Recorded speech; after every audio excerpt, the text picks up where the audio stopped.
রাত তখন 2:15। ঢাকার হজরত শাহজালাল আন্তর্জাতিক বিমানবন্দর থেকে নির্ধারিত ফ্লাইট নিয়ে সৌদি আরবের উদ্দেশ্যে উড়াল দেয় একটি বাংলাদেশি বিমান। বিমানটির দায়িত্বে ছিলেন ক্যাপ্টেন ইনাম তালুকদার, তার সঙ্গে কো পাইলট ছিলেন রাফসান রিয়াদ।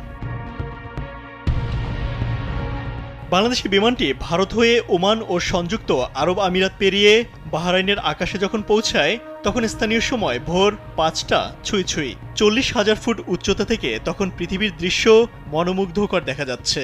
কিন্তু সেদিন মুহূর্তেই দৃশ্য বদলে যায়। বাংলাদেশি উড়োজাহাজ পারস্য উপসাগরের উপর দিয়ে উড়ে যাচ্ছিল। হঠাৎ করেই ইরানের আকাশে উজ্জ্বল আলোর ঝলকানি দেখতে পান ক্যাপ্টেন ইনাম। তিনি প্রথমে ভেবেছিলেন হয়তো কোনো সাধারণ সামরিক মহড়া, কিন্তু মুহূর্তের মধ্যে তারা সারি সারি ক্ষেপণাস্ত্র আকাশে উঠতে দেখেন, যা তীব্র গতিতে পশ্চিম দিকে ছুটছিল। গেল শুক্রবার ইসরায়েল তেহরানে হামলা চালানোর পর ইরানের পাল্টা হামলা ছিল এটি। ক্যাপ্টেন ইনামের পাশে বসা কো পাইলট রাফসানও তখন ঘটনার আকস্মিকতায় হতভম্ব হয়ে যান। তখন তারা দ্রুত ফ্লাইটের রুট পরিবর্তনের কাজ শুরু করেন। তাদের মাথায় কেবল একটি প্রশ্ন ঘুরপাক খাচ্ছে, যদি কোনো একটি ক্ষেপণাস্ত্র গতিপথ পাল্টে তাদের বিমানের দিকে চলে আসে তাহলে তো সব শেষ।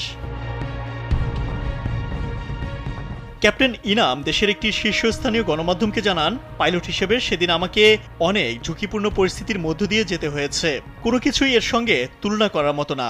তাদের উড়োজাহাজ থেকে মাত্র কয়েক মাইল দূরে আকাশ জুড়ে ধেয়ে যাচ্ছিল আগুনের গোলা। তারা দ্রুত উড়োজাহাজের গতিপথ পরিবর্তন করে নিরাপদ দূরত্ব বজায় রাখেন এবং শেষ পর্যন্ত নিরাপদে রিয়াদে অবতরণ করেন। বিমানবন্দরে নামার পর ফোন চালু করতেই শিরোনামগুলো চোখে আসতে শুরু করে। ইসরায়েলে ইরানের ব্যাপক ক্ষেপণাস্ত্র হামলা। ক্যাপ্টেন ইনাম বলেন, সেদিন সকালে তিনি শুধু একজন পাইলট ছিলেন না, ছিলেন ইতিহাসেরও একজন সাক্ষী। ইমতিয়াজ আহমেদ, কালবেলা।